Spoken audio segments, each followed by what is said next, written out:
What's good, everybody? Ani Singh from Radiant Buzz here, and today I'm going to show you guys how to hire for your solar business overseas in 5 simple steps. Let's get straight into it. Step 1 is you need to create a Google form. What I mean by that, don't worry, let me show you. This is our Google form right here. So this is our Google form that we send all of our applicants to. I'll have the link to this in the description. You guys can copy it. I don't care. You guys can copy it word for word. I don't care. So this is basically the layout. So we have some description text. You can read this, pause if you want to read it. Then we ask first name, last name, blah blah blah, phone number, email, where you're located, how many per hours a week you're available, do you have experience appointment setting in the solar industry, do you have experience in appointment setting in general, monthly income, desired monthly income, and this is the most important part right here.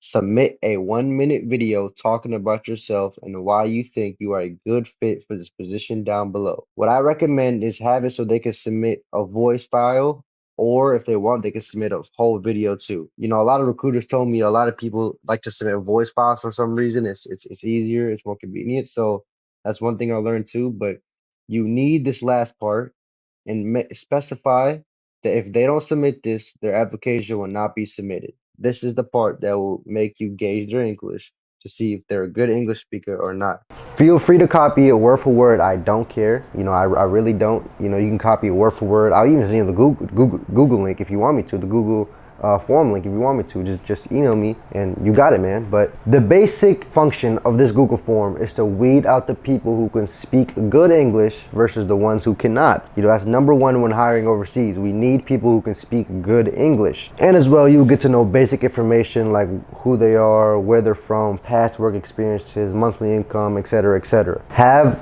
this Google form all set up before you start step 2, because step 2 is you need to get the word out there. You need people to find your company. You need people to find your job listing.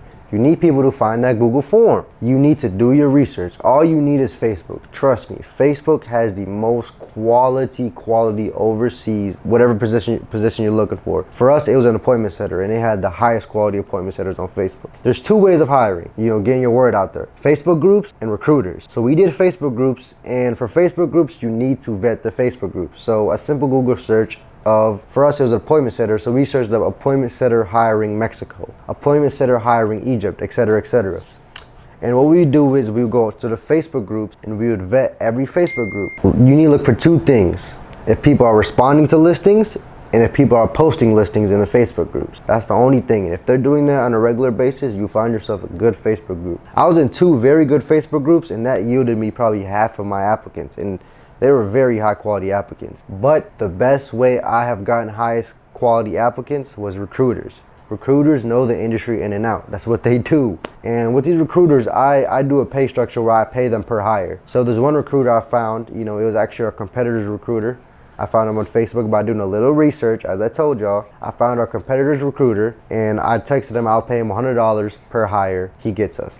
And he sent us over probably 30 applicants, and oh my God, they were all fire, straight fire, the best, highest quality. So there's 2 ways to go. You find a recruiter or you go to Facebook groups. I recommend doing both. Send all of these potential recruits to the Google form. Centralize the applicant's information. It will come in handy because step 3 is the first interview. After looking on the Google form, you find the people who are the best fit for your company, and then you send them your calendar link so they can book a call on your calendar for the first interview. Basically, the first interview is going to be a quick 5 to 10 minute call, I mean 15 minutes max. The applicant should be doing most of the talking. You know, you just sit there, ask the questions. The questions I ask is, tell me about your past work experiences as an appointment setter, and then please tell me about your past work experiences in our industry as an appointment setter, so I can know the best of both worlds, you know. And then I would actually ask them some questions that I actually found curious. Like I asked multiple of my people that I was hiring, setters, how was jobs like in COVID? Like, did you guys see an increase in jobs in COVID since everything was virtual, or did you guys really not? Because setters have always been kind of a virtual job. So I was, you know, just get to know them, you know, ask questions, you know, don't be lame, bro. You know, ask them thought intriguing questions, ask them and then I also asked about their, you know, previous pay structures, how they liked it, you know, what could have been better, etc., etc. And then I take them into our pay structure. And if you've seen our last video, our pay structure is amazing. Please watch our last video to see our pay structure. Then Step 4 is the final interview. You know, after conducting all those first interviews, you would see who's a good fit for the final interview. And the final interview for us was a mock test. It was role play. We would give the setters their script before the call. They would study, and we would role play on the second interview, the final interview. I would be the homeowner, and they would be the setter working for our company, trying to lock in that solar appointment. I'm going to show you guys some clips of our final interviews. I'm going to show you guys the types of rebuttals we give these setters, and you got to be hard on them. You got to weed out the quality.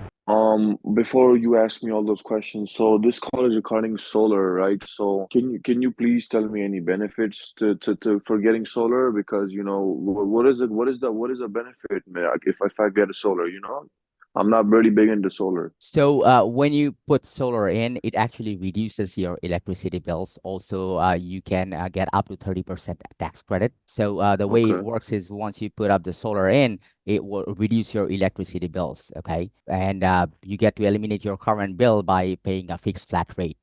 And that would be much less than what you are paying right now. And can you spell out your full name, please? May I ask, why do you need all this information? It's kind of, it's kind of personal information. I don't know why you need it.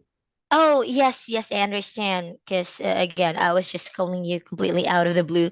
So, yeah, we need this information so that then our energy professionals will be able to gauge if you are really qualified for going solar or for this rebate that is being given. So that's why we need to ask this question, especially when it regards to your address, the size of your house, any some specifics about you. We need to qualify you before going solar, because we don't just get anyone, or we don't just call anyone who is not qualified. That would not be fair for you, getting your time over the phone, or maybe Zoom, or getting your time on a meeting, but then you're not qualified. It would be a waste, right? So Yeah, just a few yeah. questions. Yeah, yeah. So would you like to provide your full name? Yes, ASINGH.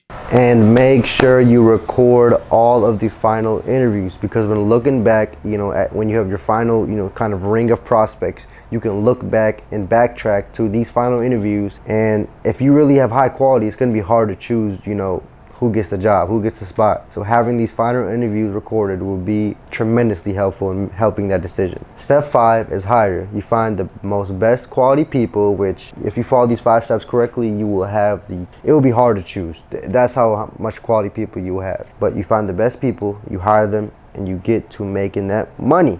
But that was basically our hiring process. That's basically what we do. And if you execute these 5 steps properly, I promise you, you will get the highest of highest quality setters, or whatever position you're looking for your solar business. Thank you for tuning in. If you found today's video helpful, subscribe to the channel. I'll be posting 5 days a week. And yeah, thank you for tuning in. Peace out.